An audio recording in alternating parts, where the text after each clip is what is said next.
वालेकुम जी, कैसे हैं आप सब। आई होप आप सभी अच्छे होंगे, अपने अपने घरों में हंसते और मुस्कुराते होंगे। जैसा कि आपने टाइटल और थंबनेल तो मेरा देख ही लिया है, तो मैं बहुत ज़्यादा एक्साइटेड भी हूँ, खुश भी हूँ इस चीज़ को लेकर। और खुशी खुशी जो है अब अपने घर के छोटे छोटे काम जो है ना, वो सारे मैं देख रही हूँ कि क्या कौन कौन से करने वाले, कौन कौन से रह गए हैं। वो सब चीज़ें जो है वो मैं लिख भी रही हूँ ताकि जो है ना जो चीज़ें रह गई हैं वो पूरी हो जाएँ। और आपको तो पता ही कि शुरू से ही मेरी एक आदत है कि जब भी मेरे घर में किसी ने भी आना होता है तो मैं बहुत ज़्यादा खुश होती हूँ। और उस खुशी में जो है ना मैं अपने घर को और भी ज़्यादा संवारने सजाने लग जाती हूँ, ताकि जो आने वाले हैं ना वो बहुत ज़्यादा खुश हो मेरे घर में। और ख़ास तौर पे जब मेरी अम्मी आने वाली हैं, मतलब अम्मी तो आएंगी, वो तो मैंने बता दिया, उसके साथ साथ भी कोई आ रहा है तो वो कौन है वो तो आपको पता चल ही जाएगा।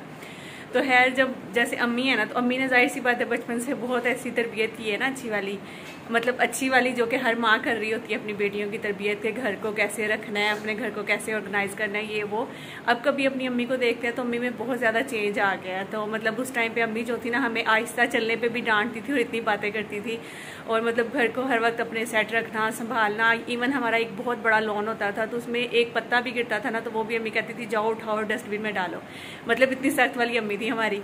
लेकिन अब जो है ना वो काफ़ी चेंज हो गई हैं। तो मैं फिर यही, जब भी अम्मी ने आना होता है तो फिर मुझे होता है कि भाई घर मेरा बिल्कुल जो है ना वो एक एक चीज़ सेट साफ सुथरी हो, अम्मी को फ़ख्र फील हो कि मेरी बेटी ने माशाल्लाह मतलब ऊपर छत वाले घर पे रहकर जो है अपने घर को कैसे रखा हुआ है, कैसे मैनेज किया हुआ है। हर बेटी जो है ना अपने घर में शहजादी होती है, उनका अपना घर बहुत खूबसूरत जैसा भी होता है, इवन कच्चा घर भी होता है ना, तो जो माँ बाप का घर होता है ना वो महल की तरह लगता है। तो जैसे वो दूसरे घर में शिफ्ट होती हैं, तो जैसे मैं ऊपर शिफ्ट हुई थी तो ये अब तो मैंने बहुत चेंज कर लिया है। इवन मेरे अपने ससुराल वाले भी कहते हैं कि ये वैसा लग ही नहीं रहा जैसे पहले था। तो माशाल्लाह अब काफ़ी तुमने अंदर से जो है ना अपने घर को चेंज कर लिया है। तो बस यही चीज़ें होती हैं कि इंसान जो है ना अपने घर को चाहे जहाँ भी रहे। मैं आपके साथ एक छोटी सी बात शेयर करती हूँ, बल्कि वो मैं काम करते हुए शेयर करूँगी। अल्लाह करे कि मेरे जहन में रहे, मैं वॉइस ओवर करते हुए शेयर करूँगी। बहुत ज़बरदस्त बात है, यकीन करें कि जब मैं आपको बताऊँगी ना तो आपने भी कहना है कि वाकई में नौरीन आप सही कह रही हैं।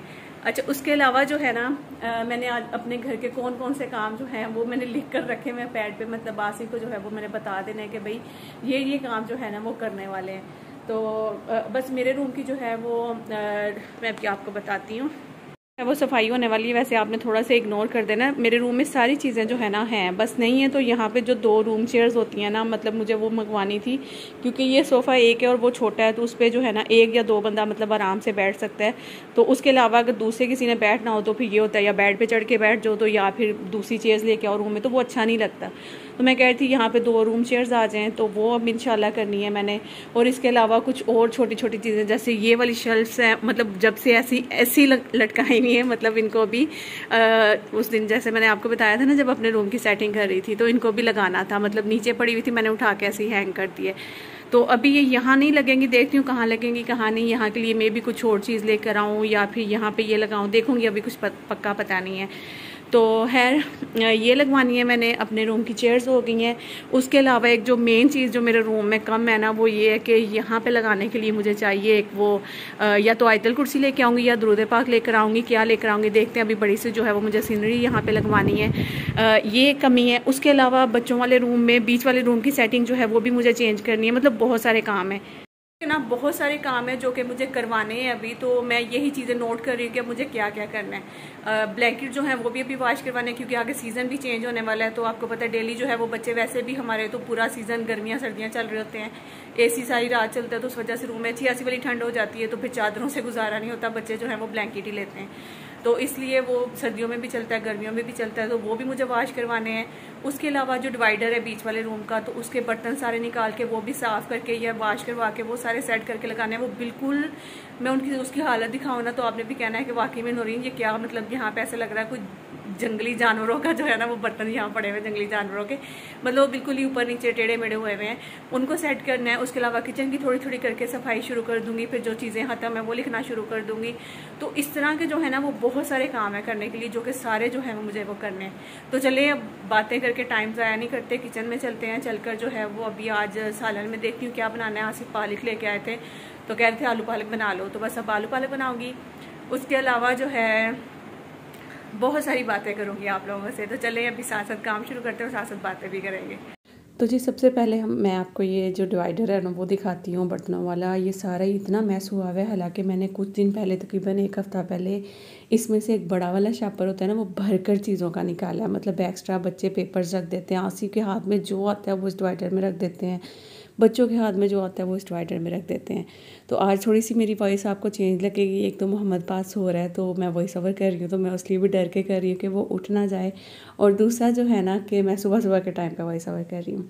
अच्छा, यहाँ पे ये जो आप देख रहे हैं ना छोटा सा हाथी बना हुआ है, तो ये जब मेरा सबसे बड़ा वाला बेटा है ना हसन, ये उसके लिए मेरे अब्बू लेकर आए थे। मतलब जब वो छोटा सा था, आप सोचें, एक स्नेल बना हुआ था और एक ये हाथी बना हुआ था। और जब हसन बड़ा हुआ तो मैंने उसको बताया कि तुम्हारे लिए अब्बू लेकर आए, तो उसने इसको इतना संभाल के रखा हुआ है ना कि वो मतलब किसी को हाथ भी नहीं लगाना देता इसको। तो बस अब्बू की ये छोटी छोटी सी यादें हैं बस, जो कि हमारे साथ रह गई हैं। तो अभी जब मैं बता रही हूँ ना आप लोगों के मेरे मतलब मेके में से आ रहे हैं, जो भी आ रहा है वो तो इंशाल्लाह आपको पता चलेगा, यम्मी भी आ रही हैं। मेरे अब्बू को जो है ना वो इस घर में आना, मेरे घर में आना नसीब नहीं हुआ। मतलब एक दफ़ा भी मेरे अब्बू शायद इस घर में नहीं आए हैं। तो खैर ये दुख तो सारी ज़िंदगी रहेगा, क्योंकि जो आपको पता है मर्द हजरात हैं, इनके अपने काम होते हैं और उस तरह से वो टाइम नहीं निकाल पाते। और मैं भी जो है ना अपनी शादी के तकरीबन कोई 2-2.5 साल बाद जाकर जो है ना वो यहाँ पे आई थी कराची में। तो बस यही था, मैंने कहा कि मैं आपको बताऊं मेरे अब्बू जो हैं वो मेरे इस घर में नहीं आए, लेकिन अब अम्मी लोग आ रहे हैं, भाई लोग आ रहे हैं, तो वो उसकी जो खुशी है ना वो मुझे एक अलग ही है। और ये मेरी वो सब बहनें जो कि मुझे सुन रही हैं और जिनके माँ बाप जो हैं वो सालों साल आपके घर नहीं आते हैं, या आपके मायके वाले नहीं आते, आपके बहन भाई नहीं आते, और जब वो आते हैं तो आपको कितनी ज़्यादा खुशी होती है इस चीज़ की। तो ये वही समझ सकते हैं। तो बस अभी ना यहाँ पे मैं किचन में आई हूँ, तो किचन में आके आज मैं कोई सब्ज़ी जो है वो कोई इतनी वो वाली नहीं बनाई थी कि जो कि इसकी स्पेशल रेसिपी आपके साथ शेयर करती। तो बस आलू पालक बना रही हूँ, साथ में अदरक लहसुन रात में ही छील कर रखा हुआ था, तो मैंने कहा कि उसका भी जल्दी से पेस्ट बना लेती हूँ। तो जब तक मैं पेस्ट बना रही हूँ तो मैं आप लोग के साथ शेयर करना चाहूँगी वही वाली बात जो कि मैंने आपको अगर स्टार्ट में बताई ना, कि जब मैं काम करूँगी साथ साथ मैं आपको जब भी वो बात भी बताऊँगी। तो आपको याद होगा कुछ दिन पहले जो है वो मेरे पास एक हेल्पर आई थी जिसका नाम था तैयबा। तो उसकी सफाई जो है वो मुझे बहुत ही ज़्यादा पसंद तो कुछ ही दिन उसने काम किया तो उसके शोहर ने कहा कि भाई हमारे गांव में जो है ना उसके रिश्तेदारों में से पता नहीं अल्लाह जानता है कौन क्या, मतलब किसी की डेथ होगी तो वहाँ पे जाना है। तो ये बात करके वो यहाँ से उसको मतलब मेरे पास जितना उसने काम किया तो उतने दिनों की पेमेंट लेकर के मुझे भी आप दे दें तो मैं जल्दी वापस आ जाऊँगी। तो मैंने यही सोचा कि मतलब अगर कोई मसला है, कोई परेशानी करी, नहीं बस वहाँ पे अचानक से जाना पड़ गया तो इस वजह से आप बस तनख्वाह दे दें, आधी जितनी भी बनती है, तो हमने वहाँ पे जाना है। तो मैंने ये सोच कर मैंने कहा कि चलो ठीक है, शायद उसको वाकई में कोई मजबूरी है, परेशानी, वरना मुझे उसका काम बहुत पसंद था और इतने अच्छे से चल रही थी और मैं भी उसके साथ बहुत अच्छे से चल रही थी, लेकिन अल्लाह जाने उसको क्या हुआ। तो खैर मैं कहती हूँ कि अक्सर ही मेरी जो हेल्पर्स हैं ना उनको पता नहीं अल्लाह जाने नज़र ही लग जाती है, क्योंकि मैं वो वाली काम वाली रखती हूँ, चुन के काम वाली रखती हूँ, चाहे मैं 10 चेंज कर लूँ, लेकिन जो जिसकी सफाई सबसे ज़्यादा अच्छी होती है ना मैं उसी को काम के लिए रखती हूँ। मतलब अगर कोई गंदा मंदा काम करके जाते हैं ना, यकीन करें उल्टा घर गंदा कर जाते हैं, तो मुझे उनके काम बिल्कुल पसंद नहीं आते। चाहे मुझे एक दिन बाद ही उनको जवाब देना पड़े तो मैं उनको अगले दिन ही मैं जब वो आती हैं तो मैं कह देती हूँ कि नहीं मैंने सफाई नहीं करवानी है। तो खैर वो जब चली गई तो फिर उसके बाद मैंने काफ़ी दिन उसका इंतज़ार किया, तकरीबन 5 दिन 6 दिन 10 दिन मैंने इंतज़ार किया, वो नहीं आई। तो फिर मैंने सोचा कि मैं इसके घर जाकर देखती हूँ कि आखिर वो क्यों नहीं आई है। आप जब भी काम वाली रखते हैं तो आपको पता ही है कि आप उनका मतलब मुकम्मल वो कहाँ पे रहती हैं, उनका शनाख्ती कार्ड, ये वो सब चीज़ें जो है वो पूछते हैं। तो मुझे भी पता था कि वो कहाँ पर रहती हैं और मैंने उनका मतलब शनाख्ती कार्ड वगैरह जो होता है वो भी सब लिया हुआ था, हर चीज़ थी। तो खैर उन्होंने तो मुझे यही कहा कि नहीं कोई मसला नहीं, कोई वजह नहीं, कोई परेशानी नहीं। मैंने कहा पैसों का अगर कोई मसला है वो बताओ। कहती नहीं बाजी अगर मैं काम छोड़ूंगी ना तो आपको बता कर छोड़ूंगी और बाकायदा कोई आपको काम वाली भी ला कर दूंगी। तो मैंने कहा अच्छा, फिर तो मुझे यकीन हो गया कि वाकई में बंदी जो है ना वो मतलब ऐसे नहीं छोड़ेगी।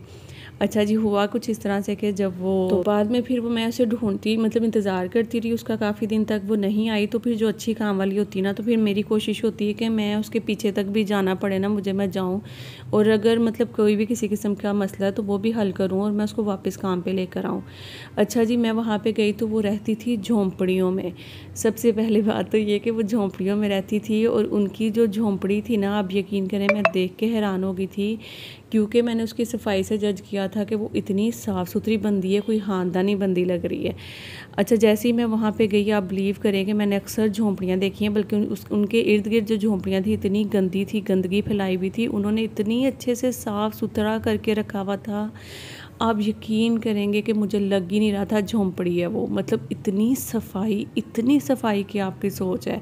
डबल बेड माशाल्लाह झोंपड़ी के अंदर लगाया हुआ था उन्होंने। मतलब एक साइड पे बक्सा रखा हुआ था बड़े तरीके से, बेड के ऊपर बेडशीट, उसके ऊपर एक बल्ब भी नहीं था बेडशीट के ऊपर, इतने अच्छे तरीके से बेडशीट बिछाई हुई थी। और जो सफाई थी वो बाकायदा जो मिट्टी का फ़र्श था, आप यकीन करें वो टाइलों की तरह चमक रहा था, ऐसा उन्होंने फ़र्श चमकाया हुआ था। और मैं वाकई में बहुत ज़्यादा इम्प्रेस हुई उनकी सफाई देखकर। मैंने कहा कि वाकई में कोई बंदी थी ख़ानदानी। अच्छा, उसके बाद फिर मैंने उनसे पूछा कि भाई तैयबा काम पे क्यों नहीं आ रही है, खैरियत तो है, क्या वजह होगी है? उन्होंने कहा जी वो गांव से अभी तक वापस नहीं आई है। तो मैंने कहा ऐसे कैसे हो सकता है, अपने बच्चे छोड़ के गई हुई और गाँव से वो वापस नहीं आ रही है? तो खैर फिर उन्होंने कहा कि पता नहीं, जैसे ही वो आएगी तो हम आपको बता देंगे। फिर मुझे एक चीज़ समझ में आ गई कि पता नहीं अब या तो वो वाकई में गांव चली गई है, वहाँ पे फंस गई है, क्या हो गया है, और या फिर उसने काम पे आना ही नहीं है। इन दोनों चीज़ों में से कोई एक तो वजह होगी, क्योंकि उसका शोहर भी वहाँ पे नहीं था और वो खुद भी वहाँ पे नहीं थी, दोनों ही नहीं थे। तो वो दोनों ही गांव गए हुए थे। तो खैर मैंने फिर कहा कि चलो ठीक है, जब वो आए तो उसको ज़रूर भेजना। तो जब तक ज़ाहिर है कौन इतना लंबा इंतज़ार करता है। फिर मैंने बीच में एक दो काम वाली बुलाई, मुझे उनका काम पसंद नहीं आया, मैंने वो हटवा दी। अभी जो है वो माशाल्लाह मेरे पास एक हेल्पर है जो कि तकरीबन हफ़्ता 10 दिन से है, लेकिन मैं ना उसको इसलिए ज़्यादा यूट्यूब पे भी नहीं लेकर आ रही हूँ क्योंकि अक्सर मेरी काम वालियों को ना नज़र लग जाती है अच्छी खासी वाली। क्योंकि मैं जो भी काम वाली रखती हूँ ना उसकी मैं इतनी तारीफ़ कर देती हूँ अपनी फैमिली के सामने यूट्यूब पे। तो ऐसा नहीं कि आप लोगों की नज़र लगती है, ऐसा बिल्कुल माइंड ना करिएगा, ऐसा बिल्कुल भी नहीं है। लेकिन यार ये होता है कि आपको अगर अच्छी काम वाली भी आज के दौर में मिल जाती है ना, उसको भी नज़र लग जाती है, ये बिल्कुल सच है। अच्छा, यहाँ पर ना अभी बस घर के सारे काम जो हैं वो हो गए थे, बच्चे स्कूल से आ गए थे, उनको खाना शाना दे लिया था हमने। तो अभी जो है ना वो ये वाला जो मसालों वाला सारा रैक है ना, इसको साफ़ करना था। तो मैंने कही थी कि मैं खुद कर लेती हूँ, साथ में मैं ब्लॉग बना लेती हूँ। फिर ये जो मेरी हेल्पर है उसने कहा कि आप टेंशन ना लें, मैं बना लेती हूँ, आप मुझे यहाँ कैमरा लगा दें, जैसे आप अपना खाना बनाती हैं तो कैमरा लगाती हैं ना, आप मुझे लगा दें, तो मैं खुद ही जो है ना ये सारा साफ़ कर लेती हूँ और वीडियो भी हम खुद ही बना लेंगे। तो मैंने कहा चलो ये तो बहुत अच्छी बात है। अब आप लोग कहेंगे नूरीन अभी आप कह रही थी कि यूट्यूब पर नहीं दिखाना, और अभी आप साथ ही जो है फिर से तारीफ़ें करने लग गई हैं और फिर बताने लग गई हैं। तो भाई उसने ये बात कही थी तो इसलिए मैं आपके साथ शेयर कर रही हूँ।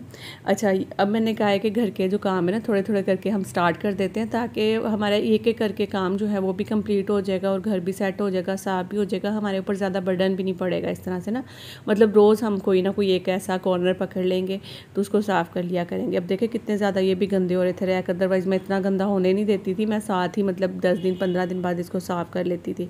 अब ये सारे जितने भी मसाला बॉक्सेस आप देख रहे हैं, जो भी मतलब ये जार हैं, इनको अब अच्छे से साफ़ करेंगे और सभी ये यूज़ में आते हैं। ऐसा नहीं कि ये मैंने एक्स्ट्रा रखे हुए हैं, फालतू रखे हुए हैं। मतलब अक्सर मसाले ज़्यादा हो जाते हैं, छोटी बोतल में डालती हूँ, जो बच जाता है वो बड़ी बोतल में डाल जाती हूँ। मतलब इस तरह करके मैं सारी चीज़ें जो है ना वो रखती हूँ। मुझे नहीं पता आज की जो वॉइस ओवर है वो आप लोग को सही समझ में आ रही है नहीं, या सही मैं कर भी रही हूँ कि नहीं, क्योंकि सुबह का टाइम है और मोहम्मद भी सो रहा है, मैं बता रही हूँ, उस लिहाज से मैं बोल भी ऐसा रही हूँ और मैं मतलब मेरी आवाज़ भी थोड़ी चेंज ही लग रही होगी। सुबह के टाइम पर अक्सर ये आवाज़ सबकी चेंज हो रही होती है, तो इसलिए मैंने अब वॉइस ओवर तो कर दी है। अब पता नहीं आप लोग को व्लॉग पसंद आ रहा है या नहीं आ रहा।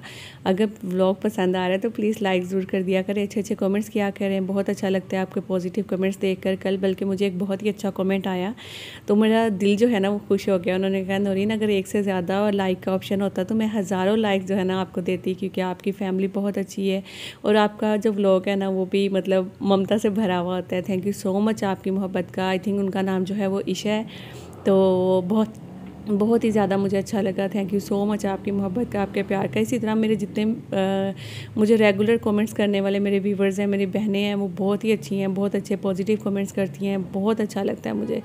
थैंक यू सो मच आपकी मोहब्बत का। यकीन करें कि आप लोग की वजह से ही जो है ना वो थोड़ी हिम्मत मिलती है, मोटिवेशन मिलती है और मैं दोबारा से जो है ना अपने काम में लगती हूँ। अदरवाइज़ आप बिलीव करें कि इतनी मेहनत करने के बाद जो व्यूज़ आते हैं ना उसका कुछ भी नहीं होता, मतलब कुछ भी नहीं बनता। आप बस अंदाज़ा। तो अभी सारे ये जो मसाले जा रहे हैं ना ये मुझे बाद में खुद ही थोड़ी बहुत सेटिंग करनी पड़ेगी, क्योंकि ये जो ज़रूरत के होते हैं वो मैं सामने रखती हूँ, जो कम ज़रूरत के होते हैं वो पीछे रख देती हूँ और जो खाली होती हैं वो भी मैं साइड पे बॉटल्स लगा देती हूँ, क्योंकि दोबारा फिर से फिल करनी होती हैं वो। तो मतलब वो जो ज़रूरत के नहीं है वो आगे करती हैं, जो ज़रूरत के वो पीछे करती हैं, बाद में सेटिंग करूँगी। खैर जी, आप लोगों को भी यकीनन बड़ी खुशी मिली होगी मेरा यही सुनकर कि मेरे मेके वाले आ रहे हैं। तो मेरी बहुत सारी बहनें भी खुश हो रही होंगी जिनके माँ बाप नहीं आते हैं या फिर जिनके इस दुनिया में नहीं है। अल्लाह ताला आपको सब्र दे और आप अल्लाह ताला बस उनको उनकी मग़फ़िरत फरमाए, आमीन सुम्मा आमीन। बाकी जो मेरी बहनें आसपास ही रहती हैं, मिलती जुलती रहती हैं हफ़्ते में 10 दिन में, तो वो तो लकी हैं। मैं कहती हूँ खुशकिस्मत है कि आप लोग उधर और वो लोग इधर, आपस में मिलना जुलना जो है वो लगा रहता है। खैर जी, आज का व्लॉग यहीं पे एंड करती हूँ। आई होप आप लोगों को अच्छा लगा होगा। लाइक शेयर सब्सक्राइब लाजमी करिएगा। मिलती हूँ नेक्स्ट व्लॉग में, जब तक के लिए अल्लाह हाफ़िज़।